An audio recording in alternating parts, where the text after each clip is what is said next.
Shalom Bapak Ibu Saudara yang dikasihi oleh Tuhan. Pada hari ini kita akan bersama-sama membaca dan merenungkan bagian dari Alkitab yang terdapat dari 2 Korintus 5 ayat 19 sampai 21. Sebab Allah mendamaikan dunia dengan dirinya oleh Kristus dengan tidak memperhitungkan pelanggaran mereka.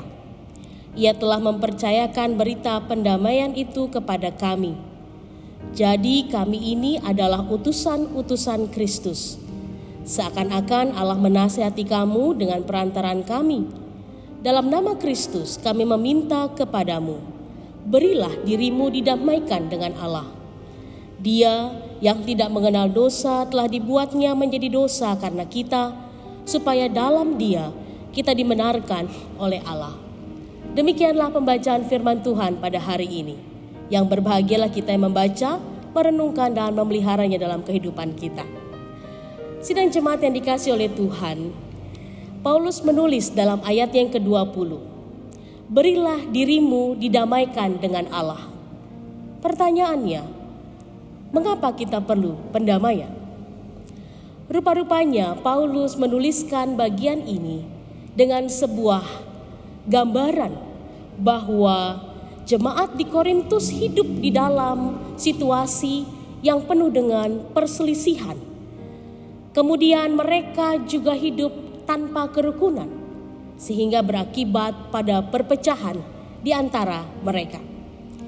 Dalam situasi inilah kemudian Paulus mendorong agar jemaat Korintus menjadikan pendamaian mereka dengan Allah sebagai pondasi, sebagai dasar untuk membangun kehidupan dalam perdamaian dengan sesama. Hal ini selaras dengan apa yang juga dikatakan oleh Tuhan Yesus. Kalau kita membaca bagian dalam Matius 5 ayat 23 dan 24. Di sana disampaikan bahwa sebab itu jika engkau mempersembahkan persembahanmu di atas mezbah dan engkau teringat akan sesuatu yang ada dalam hati saudaramu terhadap engkau, tinggalkanlah persembahanmu di depan mezbah dan pergilah berdamai dahulu dengan saudaramu, lalu kembali untuk mempersembahkan persembahanmu itu. Jadi berdamai dengan Allah tanpa berdamai dengan saudara, tanpa berdamai dengan sesama, maka sesungguhnya itu semua adalah semu. Oleh karena itu Paulus menekankan seruan ini, seruan sebuah pendamaian, sebuah inti ajaran yang juga Tuhan Yesus berikan, yaitu pengampunan dan kasih. Pengampunan dan kasih yang telah memerdekakan manusia, yang telah membebaskan manusia dari belenggu dosa. Pengampunan dan kasih yang memberi kepada manusia sebuah pengharapan dan kehidupan yang baru. Pengampunan dan kasih dari Allah juga telah nyata dan dirasakan oleh manusia melalui kehadiran Yesus Kristus. Dalam introitus kita hari ini, Yohanes 3 ayat 16 katakan, karena begitu besar kasih Allah akan dunia ini, sehingga ia telah mengaruniakan anaknya yang tunggal, supaya setiap orang yang percaya kepadanya tidak binasa, melainkan beroleh hidup yang kekal. Saudara, meskipun manusia karena ketidaktaatannya telah melakukan perbuatan yang sangat menyakiti Allah, namun oleh karena kasih dan kemurahannya, Allah rindu supaya manusia kembali dan memiliki relasi dengan Dia. Allah tidak sampai hati melihat umatnya berada dalam kebinasaan. Allah telah menunjukkan cinta kasih-Nya kepada manusia melalui kehadiran Tuhan Yesus Kristus.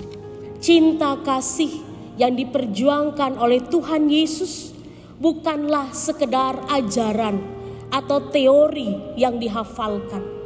Saudara, demikian juga dengan kita. Ketika kita mengampuni, ketika kita mengasihi, sesungguhnya itu adalah bentuk respon sikap kita atas cinta dan pengampunan yang sudah Tuhan Yesus lakukan melalui kematiannya di atas kayu salib. Hari ini, ketika kita bersama-sama mengenang peristiwa Jumat Agung, hari di mana peristiwa salib dialami oleh Tuhan Yesus dalam ketaatannya, dalam keberadaannya, Dia memberikan hidupnya untuk manusia.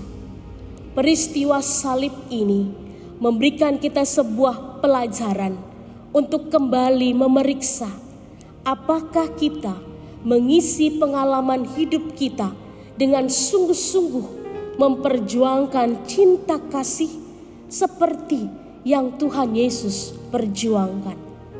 Karena itu saudara-saudara, sebelum kita beranjak keluar memberikan pengampunan dan kasih kepada orang lain, mari perhatikanlah suamimu, istrimu, anak-anakmu, orang tuamu, saudaramu.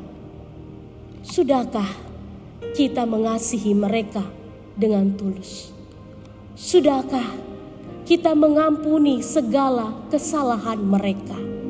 Saudara, ini menjadi sebuah refleksi bagi kita. Karena sesungguhnya ketika kita mampu menaruh kasih yang tulus, pengampunan yang tulus, kita semua meyakini bahwa rahmat Tuhan telah hadir bagi kita. Tuhan Yesus menjamah dan memulihkan setiap kita. Hari Jumat Agung bukan sekedar kita rayakan sebagai kegiatan tahunan, tapi sebuah perayaan iman bahwa karya pemulihan telah dilakukan oleh Allah kepada setiap umatnya. Tentunya kita sekalian menantikan waktu di mana kita bisa kembali bersama-sama melakukan aktivitas di gedung gereja, bersama-sama bisa melakukan sakramen perjamuan kudus di gereja. Tetapi saat ini saya mengajak kita semua untuk tidak larut dalam kekecewaan yang berlebihan, apalagi terprovokasi untuk saling menyalahkan. Saat ini, saat dimana kita harus melakukan sebuah sikap memperjuangkan nilai cinta kasih yang mengalir dari pengalaman iman dan nilai yang kita hidupi ketika kita telah mengalami pemulihan bersama dengan keluarga kita. Pendamaian sejati sudah dilakukan oleh Tuhan Yesus ketika Dia menyerahkan dirinya untuk berada di atas kayu salib, mendamaikan manusia dengan Allah. Kristus yang tidak mengenal dosa telah dibuatnya menjadi dosa karena kita, supaya di dalam Dia kita dibenarkan oleh Allah. Dengan demikian, bersama-sama dengan seluruh keluarga kita, bersama-sama dengan seluruh jemaat GKPB Hosana Kuanji, bahkan masyarakat saat ini di tengah-tengah kita yang sedang berduka, baik mereka yang sedang berada dalam kekhawatiran, bersama-sama dengan mereka Allah pun hadir dan memberikan pemulihan. Kita semua dipanggil untuk berbagi kasih, kita semua dipanggil untuk berbagi harapan, untuk saling menguatkan. Saudaraku, mari di tengah krisis yang besar, di tengah kesulitan yang melanda, di tengah kedukaan yang hadir, kita merayakan cinta kasih Allah di dalam Yesus Kristus yang kita hidupi melalui pengalaman iman dan persekutuan kita sebagai komunitas orang percaya. Mari kita rayakan cinta kasih Tuhan melalui hidup berbagi dengan orang-orang yang paling membutuhkan.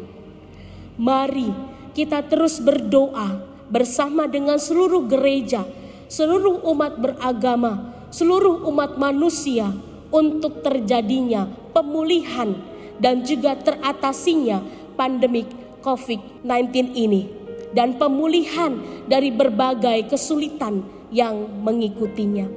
Mari kita terus bersemangat membawa cinta kasih dan pendamaian melalui sikap sharing, caring, dan loving.